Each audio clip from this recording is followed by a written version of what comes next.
There we go. So, welcome everybody. Happy New Year.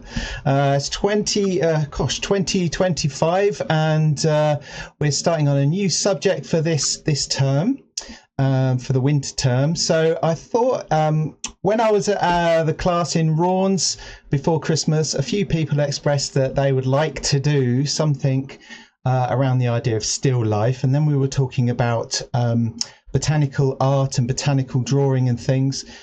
So because we haven't done that subject for quite a while, I thought we'd crack on and do some still life and botanical drawing. So I brought along, I asked everyone in an email to find some dried foliage or something that was a little bit wintry perhaps, to draw. I've been down to the nature reserve here, and there's absolutely tons of stuff. So I'm going to show you what I picked up, and then I'm probably not going to draw from this tonight unless I kind of feel like pulling it all apart. But I've got this vase here with all of the foliage in it, and you. So we've got things like thistles and other various umbrellifers, I think you call them, here. So these are the kinds of things that I thought we would start with for drawing from. But I've also been online and ordered some stuff as well. So I've got some of these. Oh gosh, I've forgotten what they are now. But they're like these little things, seed heads, which would be a really nice subject. And I also got some poppy seed heads as well. They're beautiful subjects to draw from. So I thought we would have a go. First of all, we're going to do some sort of a little bit off the wall drawing techniques to sort of really get us loosened up, and also to help us with observational skills, observation drawing. And it's all about coordinating the eye with the hand and what you're looking at. One of the key things about botanical art is the accuracy that you need to portray, because botanical art is also scientific, because it was about recording foliage and in as much detail and accuracy as possible. So we're going to have a bit of fun trying out some drawing techniques first of all, but then we're going to spend a bit of time doing some detailed drawings as well. So I've got a few examples of things on the wall that I'm going to show you, and just talk a little bit about botanical art. And I've also got a really nice book which I brought out before that has got some really nice bits and pieces in there as well, for you to sort of ponder while we're working when you get to that. Okay, so I'm going to go over to the studio wall here. So let's just have a little think about botanical drawing. So it's a combination of art and science. It's the art of depicting accurately plants and focusing on their scientific features. But it's not just a pretty picture, it's a detailed record for identification and research. So some of the key characteristics of it, as I've said already, are drawing accurately. That's one of the most important aspects of this. But it's about looking in detail at things like the leaf shape, the veins inside the leaves, flower structure, seed pods, and they need to be meticulously observed and rendered. Okay, which is great because it gives us a chance to really focus in very closely on some of these things as well. So they're often used in scientific publications as well. In herbariums. I'm not sure exactly what a herbarium is, but and it's also used for educational materials as well. Whilst accuracy is really important, though, it's also a beautiful and expressive form of art as well.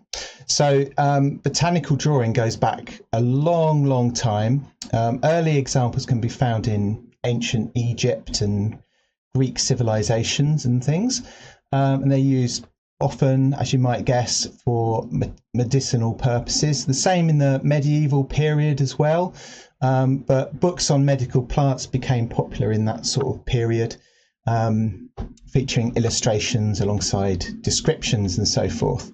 And then later on in the Renaissance period, we have Leonardo da Vinci, and more recently, of course, Georgia O'Keeffe, who we've got some examples of here. I've also got some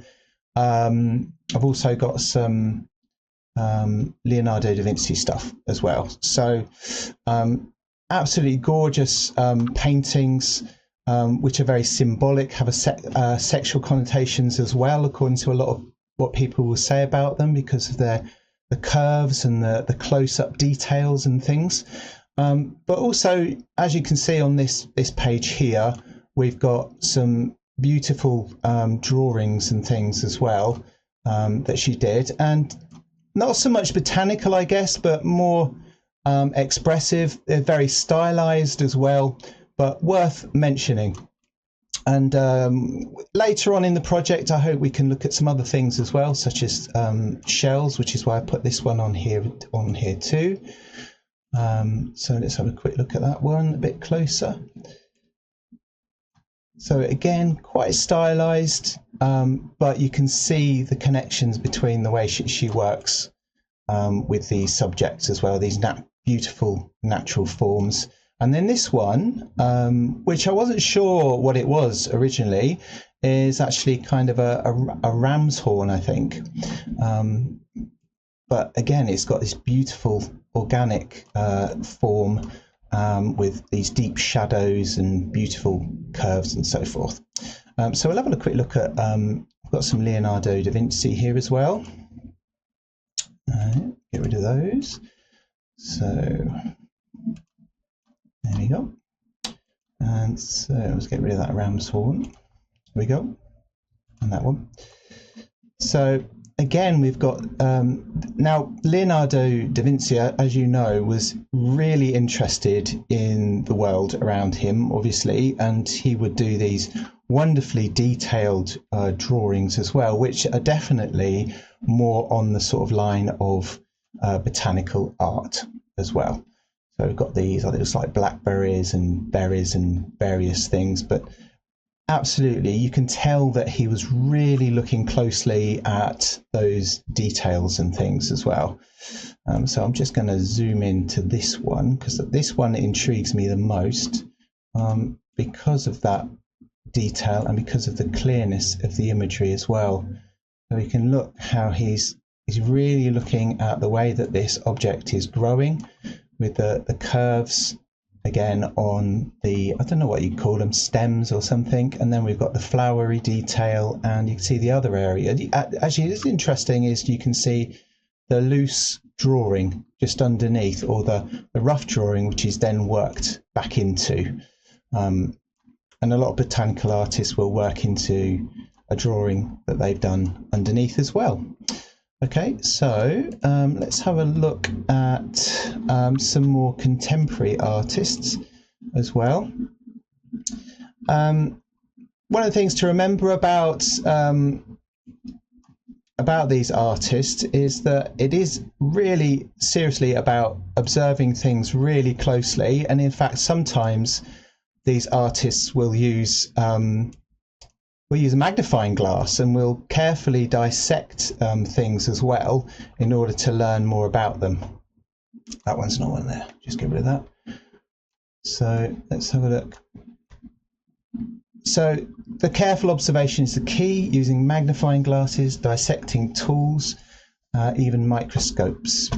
And then we've got the materials that they were used to actually create these drawings can be pen and ink, watercolor, colored pencils, graphite, and some of the most common materials that are used.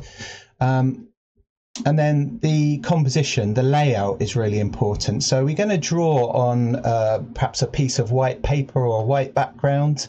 We're going to put the objects on a white background and then experiment with pencils to begin with, and then if we've got time later we'll try some pen as well. which is one of the things that were mentioned. So this is a selection of a few different artists that I picked up today whilst doing a little bit of research. And so let's see which one we've got first. So this one over here is somebody called Susan Sex, and she created these. Let's have a look. Let's get in a bit closer to this. So a lot of these aren't wintry foliage, obviously, but I thought they were quite nice examples of the kind of things that we're looking at. So let's see if we've got anything on her. So she's renowned for her large-scale, highly detailed botanical paintings, often exploring themes of environmental conservation. And then let's have a look at another one. Siobhan Larkin is another one here. So let's bring her up a bit bigger. Oop, there she is. So she's an award-winning artist, this one. Siobhan M. Larkin. She creates stunning botanical art using a combination of watercolour, gouache, coloured pencils on vellum as well. So, and that's quite interesting as well, that we're not limiting ourselves to any one particular material. We can do mixed media with these pieces as well. So I won't go through all of these because I'm really keen to get started on the drawing, but we can go back to them during the lesson. But you can see actually the one just up there in the top corner is worth a mention. Where is it? Which one? So this is by Lynn Stringer, I think it is. Lynn Stringer, was it Lynn Stringer? Yeah, Lynn Stringer, highly regarded botanical artist is characterized by meticulous detail and scientific accuracy. So I just wanted to mention this one because it is quite interesting again. So we looked at how Leonardo da Vinci uses drawings underneath, and you can see from this drawing that the artist has created a pencil drawing and then worked back over. And you can see, actually, even though this isn't the best photo, you can see the close attention to detail, but particularly as well, there's quite a bit of shadow going on there in order to lift the flower out of the dark background and things as well. So a beautiful art form that we're going to have a look at tonight.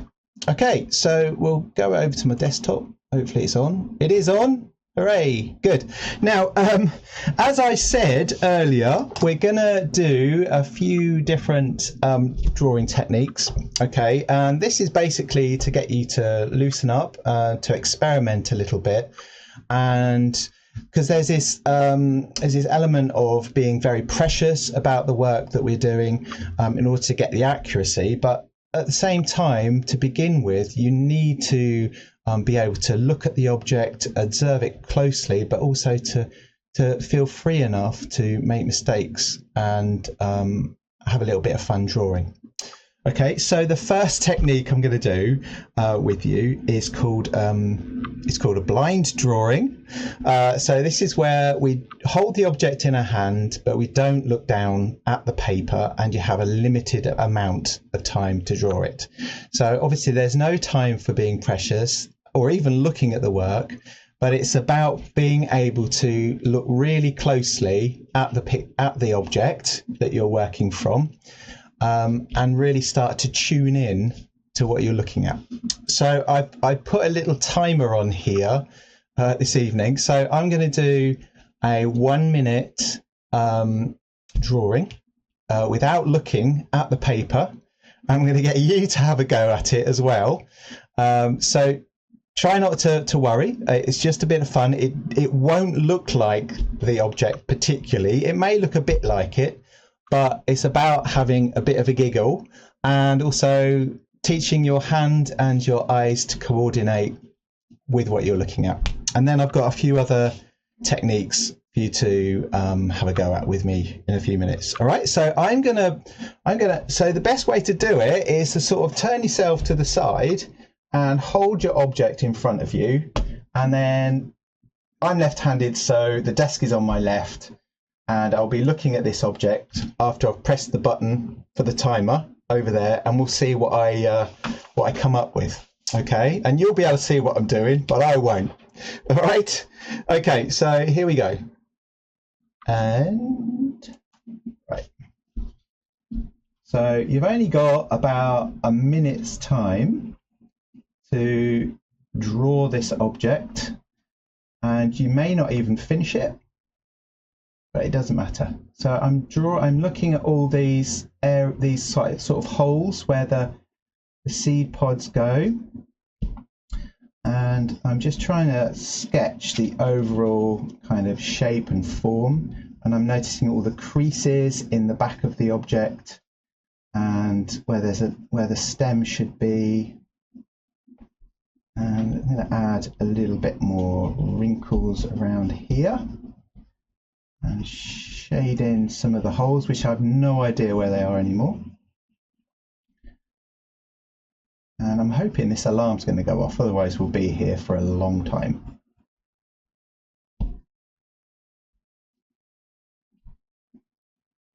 Oh, there we go. Did you hear that? Yeah, okay, right. Okay, so I've created a weird sort of scribbly drawing on here. I don't know how to stop it now. There you go, dismiss. All right, so obviously nothing like it, but we've got line, we've got observation skills, and we're going to have a couple of goes at doing this like unusual drawing technique to help us to loosen up and coordinate our hands with our eyes. So I'm going to time you. So you need to have an object in front of you that you think would be suitable to draw. You can draw from a photo if you've got one. So I've muted you all earlier on. So has everybody, if you don't want to unmute yourself, you could do a thumbs up or something to say you've got something ready to draw. Excellent, excellente. Right, so are you ready? Are you in the right position so you're not going to be looking at your object? Be interested to see what you've got in a minute, actually. Are you ready? And right, here we go. 1 minute from starting now.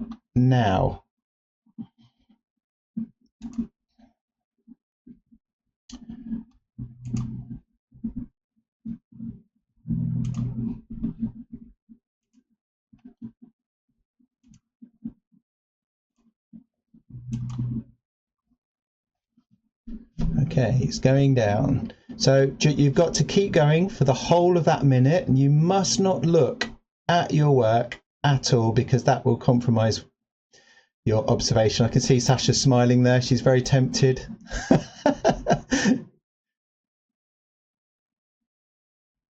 That's it. Very good. You've got just under 30 seconds.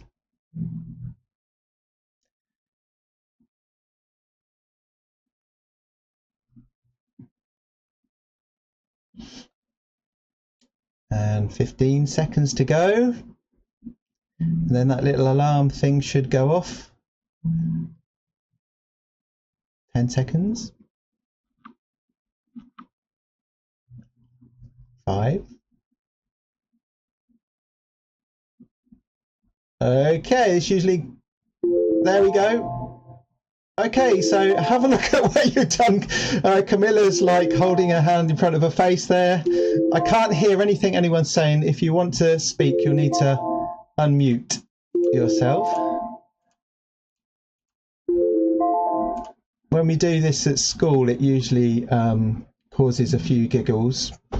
Okay, so you're that much more intimate, or you know that much more about your object, not because you were drawing it beautifully, although your hands should have been coordinated with your eyes, but because you were looking really intently, hopefully, at whatever it was you're drawing. Now, if you've got another object, you can do another one if you want, or you could perhaps change the angle of the thing that you've brought in this evening. You might have more than one thing, of course. Okay, and we're going to do another one. Are you ready?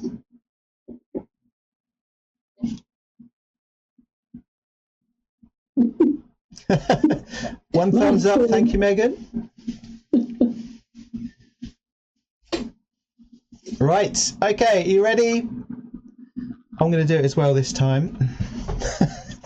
Right. And away. There we go. I'm going to hold it.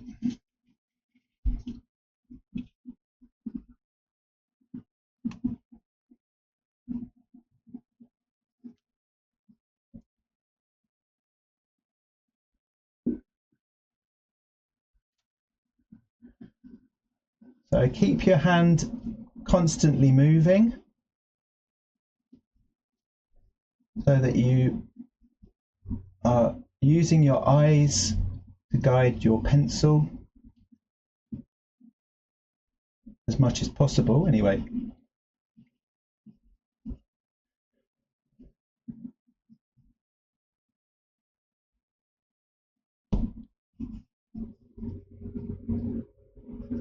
So you might create, if you've got jagged edges, you might start trying to recreate just that line. Oh, there you go. Oh my gosh, mine looks bizarrely different this time. I've tried to put a lot of detail into that. Okay, so that is a blind drawing that we've just done there.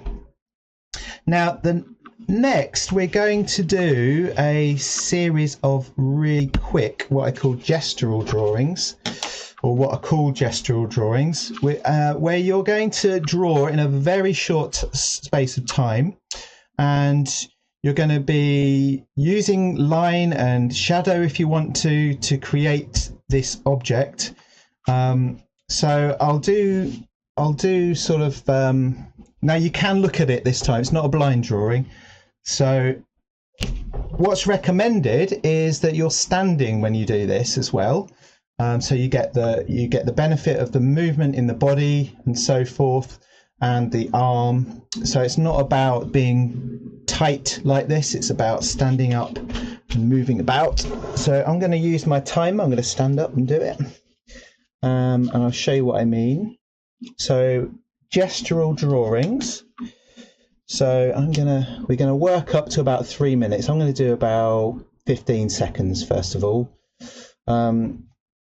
Now I haven't got 15 seconds set on here, so if somebody there would like to count down 15 seconds, not out loud, you don't want to, but Camilla, could you do that?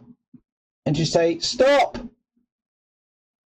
Okay. All right, you ready? Tell me when to start. Begin.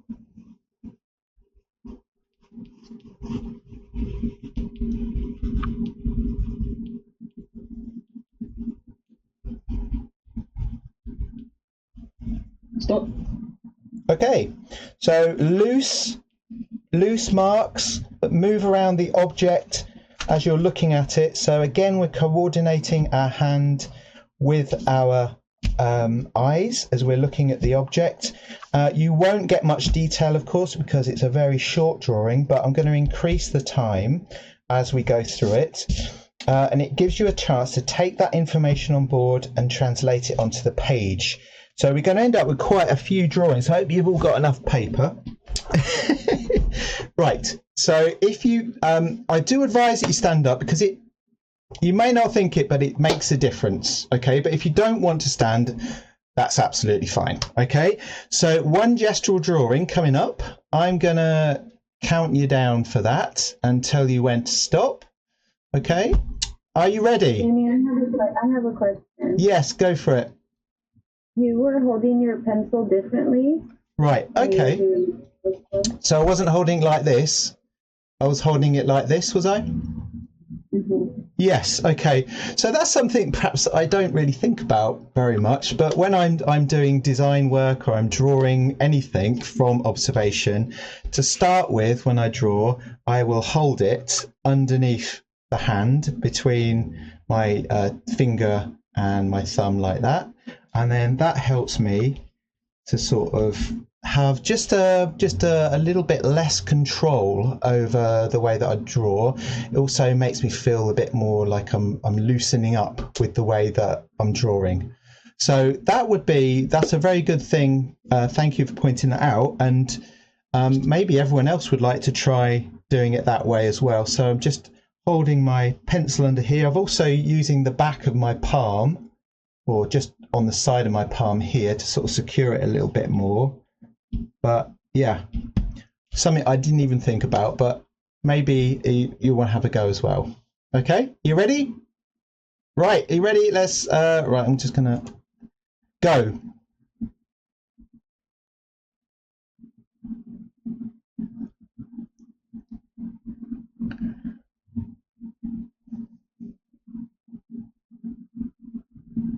Okay, and stop. Excellent. Right, okay, now I'm going to do it again now. So same object, different object, entirely up to you. This time I'm going to give you 30 seconds to do your drawing. I'm going to do mine as well. Oh. So I'll tell you when to start. Just getting it in the right place. Okay, and go.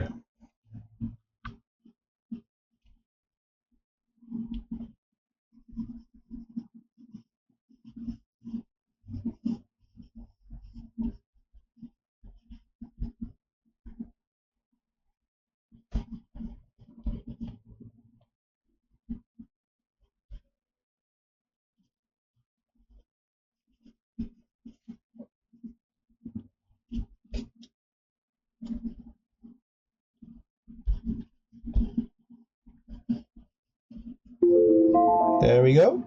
So this time I had just a bit more time to start thinking about where the light was falling on the object as well. Slightly different angle. I tilted it further back on the last one. All right, so this time we're going to go for a whole minute. Are you ready? And I'm going to do a different position again. Okay, and has nobody start yet? And off you go.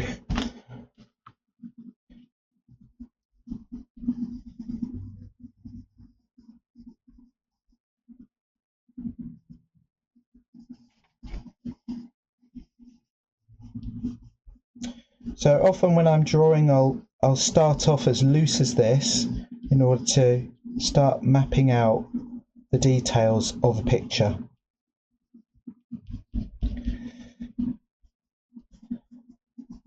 And it helps you to sort of not be too precious, but also to really look at what you're doing before then going in with the detail afterwards.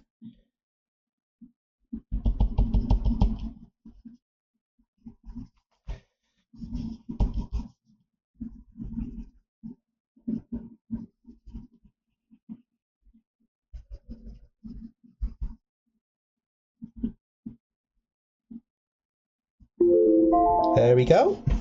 Another one. Ooh. Okay, now this time I'm going to choose a different one. I'm going to get one of my new poppy seed heads. And you're going to have 2 minutes on this one. Same thing, fast gestural drawing. So that means with a little bit of movement in it, you're moving your eyes around the object, you're looking closely at it. You should be able to get a bit more detail. So start lighter this time and then build into the detail and start looking at where the dark and the light is in the picture as well. So I've got let's just see if I can, if it lets me change it to 2 minutes. Let's do that. There, right. Okay, and go. So I'm going to start really loosely and really lightly, getting the basic shape of my object, which is this poppy seed head. And you can see the marks are just as loose as they were before, but there's lots of them interconnecting and overlapping with each other.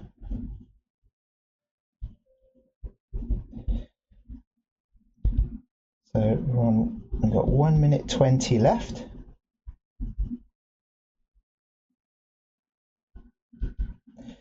I think it creates a little bit, when you've got a limited amount of time, it creates a little bit of adrenaline, if you like, as well. Gets you moving a little bit, picks up the heart rate.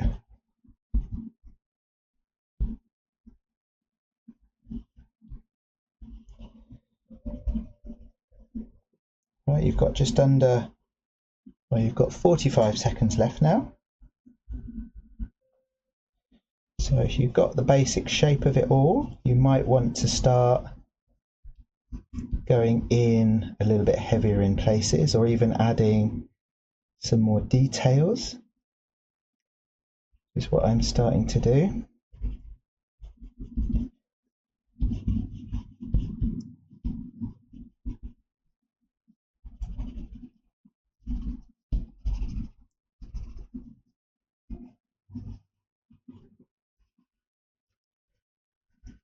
Ten seconds left.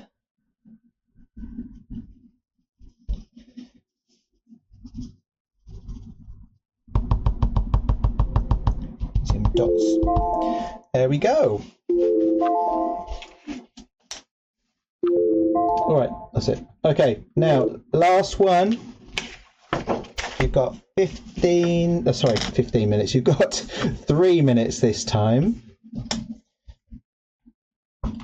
So I'm going to take it a little bit further and I'm going to put down on the paper, as if I was doing a botanical drawing, 2 seed heads, and I'm going to draw them over here.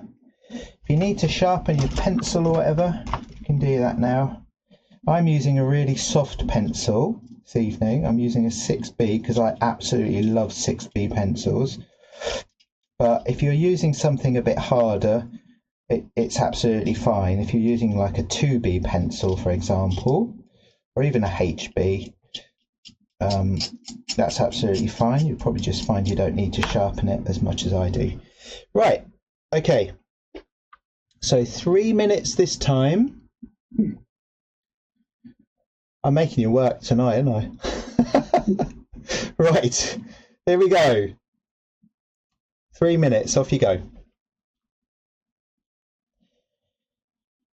So one of the things we talked about with this sort of drawing is also composition, how you arrange the plant that you're going to draw on the paper.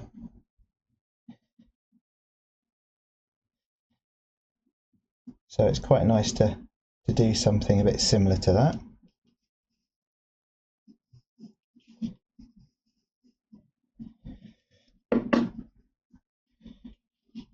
So if you've got, like I've got here, if you have more than one object in front of you, try to observe or notice the spaces that are in between the objects themselves as well. So the negative space, the spaces that aren't part of the object itself.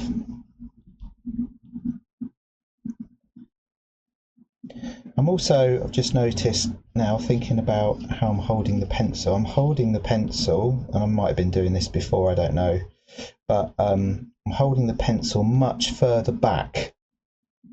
Rather than right at the tip, I'm holding it further back, which also causes me not to be as worried about where those marks are going, and more to just put them in. And then we can, if we keep it light enough, we can work into some of those details afterwards.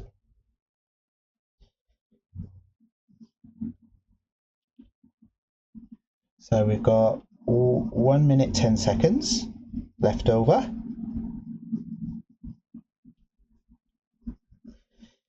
If you practice this technique or approach being a bit looser with your drawings, you'll find that they have a bit more of a personality or a bit more energy about them as well. So it's and you always recognize that as somebody looking at an artwork, how much of themselves are appearing in the picture through their hand. There we go. We've got half a minute left. Keep going. Even if you think you're finished, keep going, because you may notice some things there. You should do things that you haven't already noticed previously.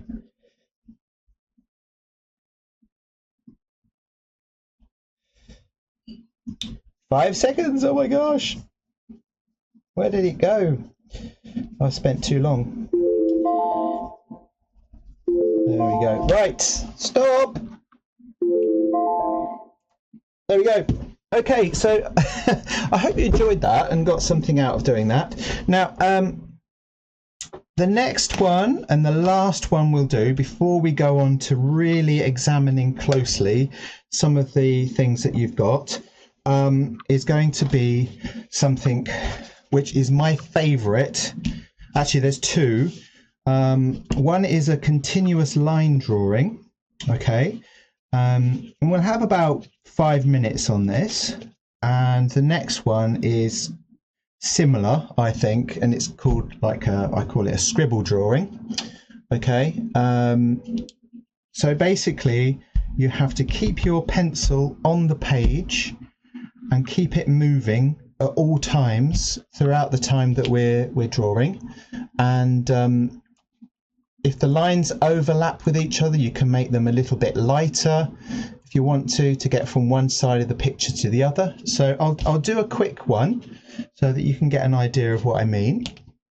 And then we'll have a go at doing this as well. I really love this technique because I often like the resulting picture that's created and the feeling of movement and energy that you get in that picture too. So I'm gonna do this again. And then we can have a go at doing it ourselves. So a single line drawing. Sometimes at school I'll say to students, you can, if you want to, do a light outline drawing of the object if you want to, but that would be very minimal. In this case, I have actually done a couple of lines. You might not be able to see them on here, but I'm going to just go for it anyway. So I'm going to do, I'll do it for a minute or so, a couple of minutes maybe, so you get an idea of what I'm talking about. So this is really where your eye goes on the object, and you can keep looking backwards and forwards at your object as you're drawing. And that's kind of the idea of this, is to keep your eyes flitting from the object back to your page as much as possible. And the reason for that is, of course, that's what you should be doing if you're really observing something very closely.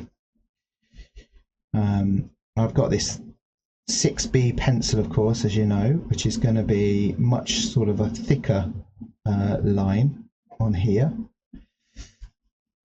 than, say, a pen, which is what we can have a go at doing if we've got time today as well.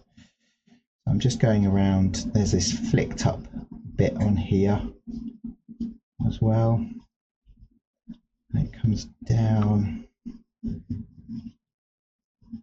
and you can use the line, the continuous line, to almost kind of add more shadow to the object as well, or less. You can do the lines really faint and that as well, and it may not be perfectly accurate, but you will find that as you're drawing, you do get, or as you practice this technique, that you do get a little bit better each time, particularly if you're drawing the same object, because as I've said many times, drawing is about learning about what you're looking at as well. So I'm just going to lighter in here, and I've got this kind of twitchy sort of motion going on. It's because I really love that as well. At university, I absolutely loved this technique, and I'd be doing it all the time. There we go. So there we go. So that was a single line drawing. I'll come in a bit closer so you can see. Should have got closer anyway, really. But there we are. Okay.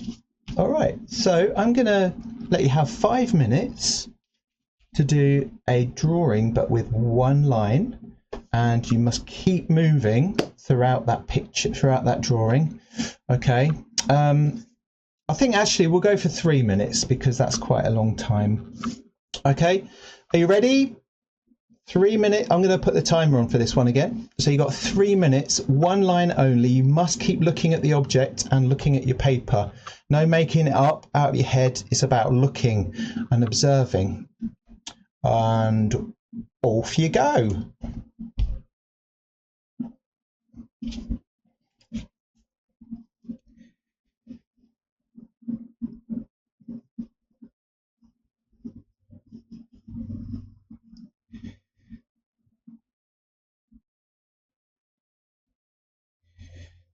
So I'm doing this poppy seed head, and I'm doing a very loose, obviously loose, drawing of it, but I'm doing it very lightly so that I can change it. I've already decided that the seed head needs to be a bit bigger, so I've changed that.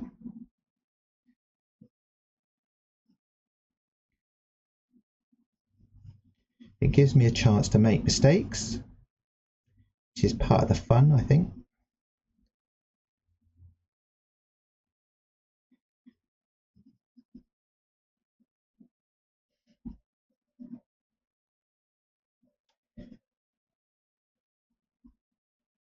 It also means that I'm not worried too much about if it's perfect or not at this stage.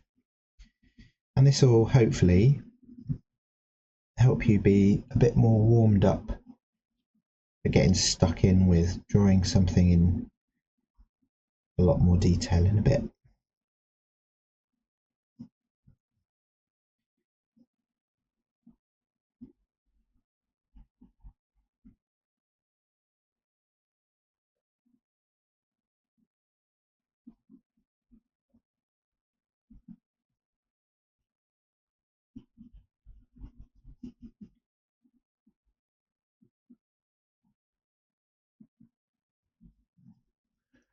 Got 1 minute left.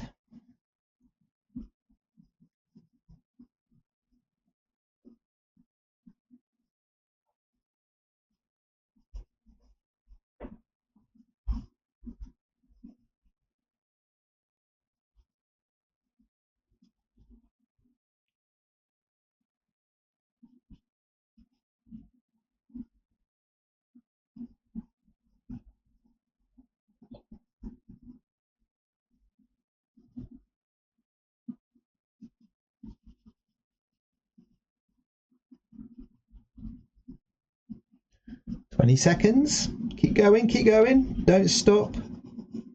Even if you feel like, oh, what else can I do? Keep looking, because you will see other things.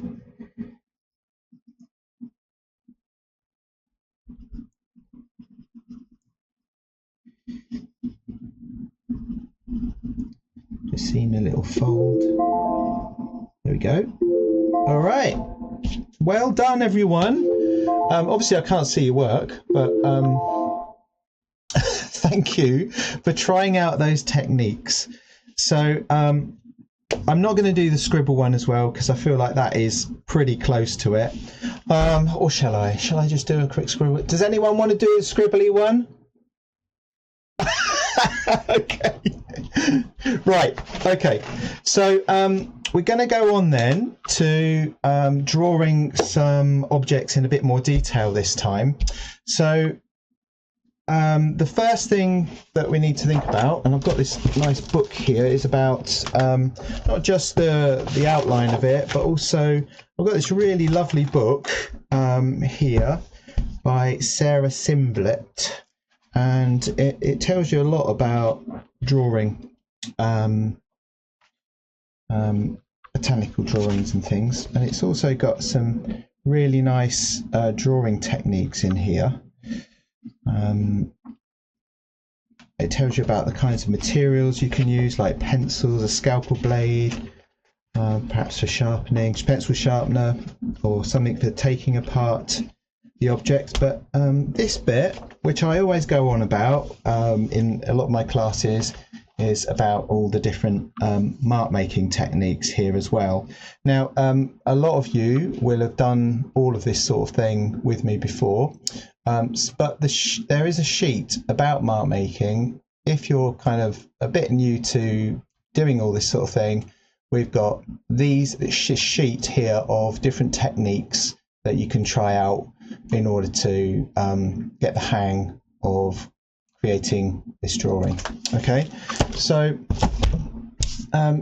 you saw me earlier. We're going to do 2 drawings. So when I was talking about drawing these objects earlier on, I talked about how you should start off a bit lighter. So I'm going to draw perhaps this one. I'm going to put it on the page like this so I can see it in front of me.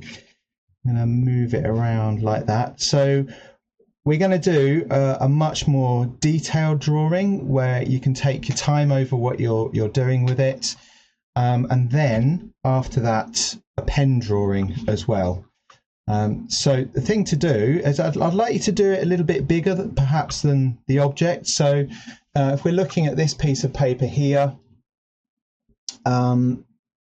we've got our seed head here.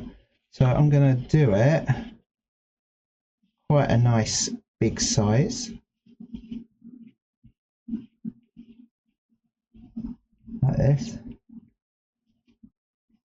So now you've had a go at drawing much more loosely and freely, I'd like you to start off in a similar fashion, just getting the basic structure. So this is the large shapes on the object. So here we're looking at the sort of curvy top of it and then the side of it. So I created a sort of triangle here with this oval shape on here.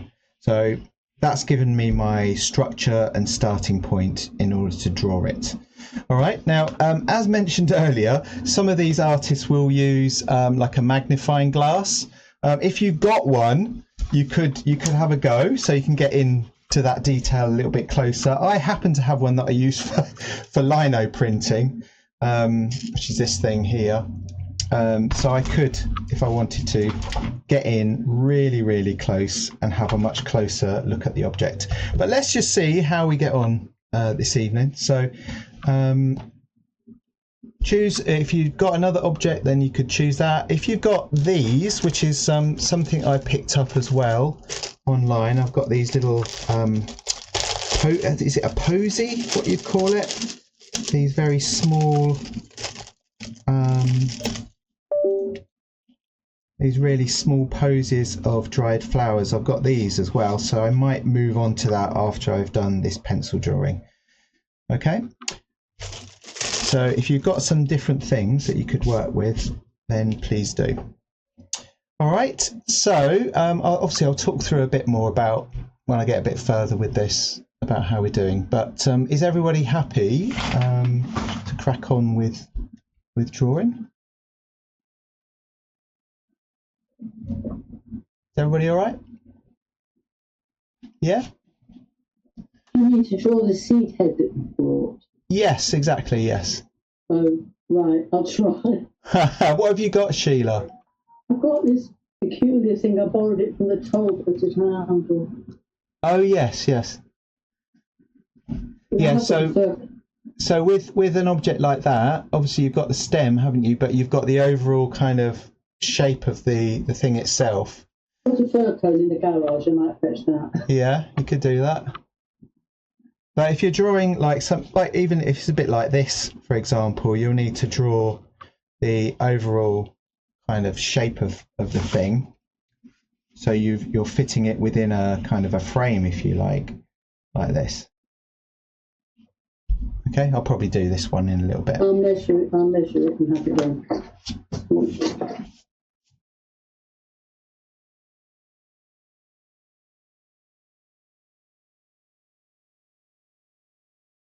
Wow, so almost an hour of techniques there, an intro and everything like that. So I hope you got something out of all those different types of drawings. And as I mentioned before, now drawing this seed head that we've got here in much more detail and in a much more refined way. So I'm approaching, obviously, the drawing, as I've just mentioned, by drawing the very simple shapes that I can see in front of me. You can see the object right next to the drawing that I'm making here. So I started off, obviously, as I said just a second ago, drawing out the very simple shape. So we've got the elliptical shape and this triangular shape, which is the seed pod, the back of the seed pod, just there, and then roughly working out where the circles are going to go. So remember that by being quite loose and open to your mistakes right from the beginning, you can really give yourself a little bit of freedom to make changes. Because as you're drawing something, you're learning about it as well. You're learning about how this object, all the details of this object, where things are positioned, such as the holes and the back and the details and wrinkles and all those sorts of things. So it's important to, I think, to start off quite loosely, because as you look at something, you learn more about it, which is obviously really important. An important fact is that by studying something, which is what the botanist would have done, looking very closely at these things, you start to learn more about them, which is partly what artists do, of course, is they learn about the world by observing it and transcribing it onto paper or whatever medium it is, whether it's sculpture, drawing, painting, and so on. So here I just talked a little bit briefly about a few techniques and about how you can layer techniques on top of each other, because with pencil, in this case here, you can build up layers of texture. So it's not just one little bit of shading and you're done, although sometimes it could be, but it's also about adding line and perhaps tone over the top of each other, and then gestural marks and loose, bold, delicate, all those different things combined together to make the overall drawing at the end. And also, hopefully, you will have learned much more about the object.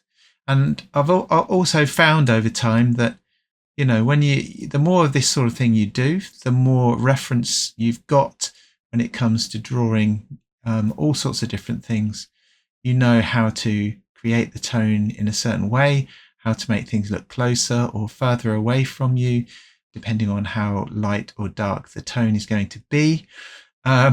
Obviously, you pick up your own style or your own way of working eventually, using different marks or different ways, as we discussed earlier, of even holding the pencil. And as we talked about earlier, I don't even remember how I'm holding the pencil. It just comes naturally after all. It becomes embedded within your practice or within whatever you're trying to do as an artist. So sometimes, you know, you can come across a drawing and you will know who the artist was because of the way that they're drawing, of course, or the way that they're observing the world. So you can see on here that I've built up the textures. I've also been using, somebody mentioned during the course of this, that you can use something called a blending stick, which is what I've just used to soften the shadows underneath there. Sometimes you can use just something like a cotton bud, which is equally as good for blending things. the blending sticks, which are kind of rolled up paper, are really good for that sort of thing as well. And you can get very small ones and very large ones, which allow you more refined and careful blending and so forth.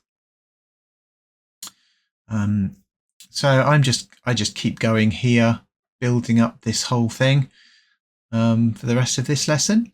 So next week we're going to carry on with some of this sort of stuff in a similar way, but what we're going to do perhaps is use pen and maybe a touch of watercolor as well.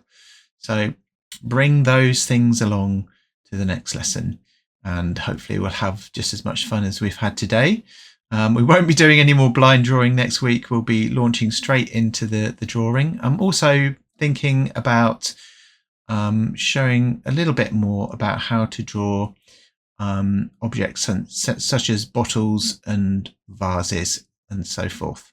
So anyway, I hope you've enjoyed today's lesson, and I'll see you next week for a little bit more on still life. So have a fantastic arty week, and I'll see you soon.